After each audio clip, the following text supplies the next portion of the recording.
Ababaka ba Palamenti okuva ku ludda oluvuganya banenyeza gavumenti ssaako ne Ssegeddamuzi okugaana okuwa omubaka Ssegirinya Kakalu bwe yalwalira mu kkomera ekitalya okusobola okufuna obujjanjabi. President Yoweri Kaguta Museveni General, he bowed judiciary to the extent that the judicial officials feared to give bail to Ssegirinya and his likes. Let us speak true to Mr. Museveni.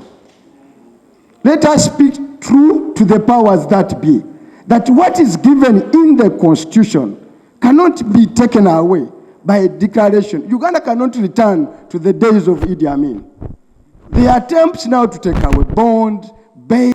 But I need to beseech the government and still call upon the government that there is still time. You can stand with Honorable Ssegirinya in just two ways. First and foremost, to drop the charges, but most importantly, to bail out all the political prisoners in prisons in Uganda.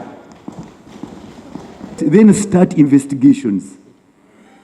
Ideally, why don't you investigate, have a case, and then you arrest so that the accused can have his day in court or her day in court? And this we are failing. Right, Honorable Speaker and members, the profile of Uganda as a country is going down because of such incidents. It is. And why on earth? What is Dr. Besigye doing in those military cells? These are the issues. Must we have another person to die under these circumstances? I am on remand in prisons. It does not take away my right to defend myself. And it is during that bail time that I can prepare my defense. Now we have Dr. Kizza Besigye in prison. How many times is this government going to imprison Dr. Kizza Besigye? Have we not had enough of imprisoning Dr. Kizza Besigye? If he died in prison, what would we explain to this country? What would we explain to this country? Why can't we produce him in courts where it's supposed to be produced? Yes, Speaker of Parliament Anita Among yeyamye okuyamba ku Ssegirinya muwala w'omugenzi ng'amusasulira ebisale by'essomero. Let's contribute personally. Let's contribute. For me, I can take up one kid and educate one kid in my school. After this, look for me and I will take up one kid. Ssegirinya, where is Ssegirinya? In which class? Exactly. I will pay your fees and I will take you to my school for secondary. Right, Honorable Speaker, yes. Thank you so much. And I want to conclude by thanking you for what you've done to Honorable Ssegirinya and what you've done to members of Parliament without discriminating the political belief. Mu ngeri y'emu ne minisita bali omu nsi naye alaze nga bw'agenda okuyamba ku bamu ku baana b'omugenzi. Very sure of the children the wife has, but I also, as a member of Parliament for Chinchills East, take up one of the children. Thank you. Support the child for his or her education. Thank you. I thank you very much.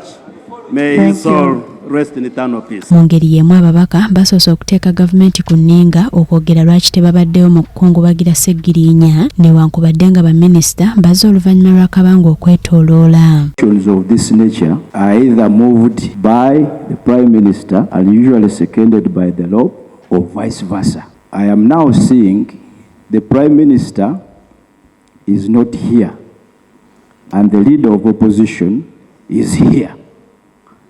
In fact, the entire front bench, right, Honorable Speaker. I want to understand, and I'm not so sure who to ask, but I'll ask you, the head of the institution. Is this a message by government being sent that they are disinterested in the death of the Honorable Ssegirinya? Their absence here. They never liked Ssegirinya when he was alive.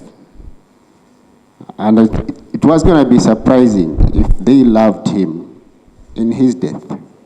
Thank you, government, for being honest. Ssegirinya passed away fighting for a cause.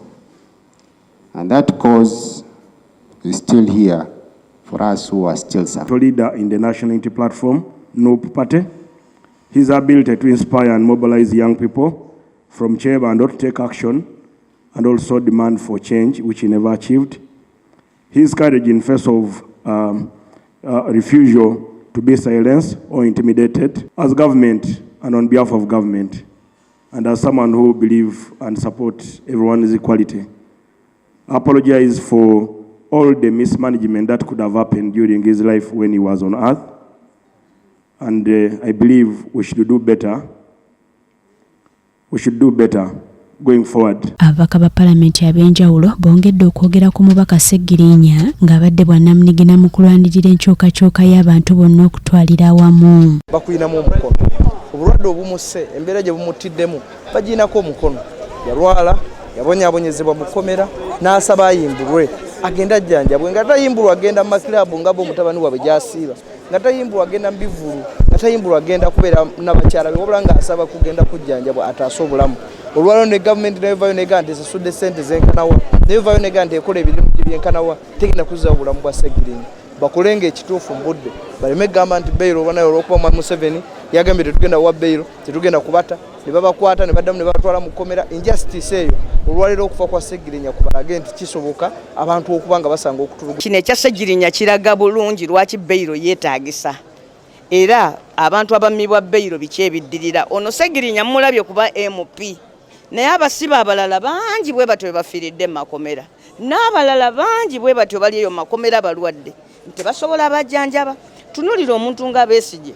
Besigye etteeka limugamba nti omuntu kasita aweza emyaka 5 n'ateeberezebwa okubanga yazizza omusango bwe guba tegunnamusinga omuta n'avaka nga bwakola ki nga bwawoza. Ku Ssegirinya nti NRM government etaddeko embeera nti buli muntu yenna asobola kuva wawona wali akule abeere omukulembeze. Kubanga Ssegirinya yali just muntu wa wansi wa bulijjo, naye kati environment gye tulina n'akula n'abeera omubaka member wa Parliament. Edda twali tulowooza nti okubeera mu Parliament obeera mugaga, obeera ng'osomye ng'oli professor oba ng'ava mu university, naye kitulaga nti omuntu yenna mwaba amanyi kyayagala asobola okukula n'atuuka wonna wonna awayagala. Abadde alina obulwadde ate obulwadde yali abulina tanaba kujja ne mu Parliament, so si kituufu ekyokugamba nti afudde kubanga bamutwala mu kkomera, kubanga yali mu kkomera naye yali afuna obujanjabi ng'afuna eddagala. Ekyo kimanyi nkikakasa, naye fenna olugendo bwe lumu. Ssebugenyi Joseph yakusakidde eggulire lino ku KTV amalindirire.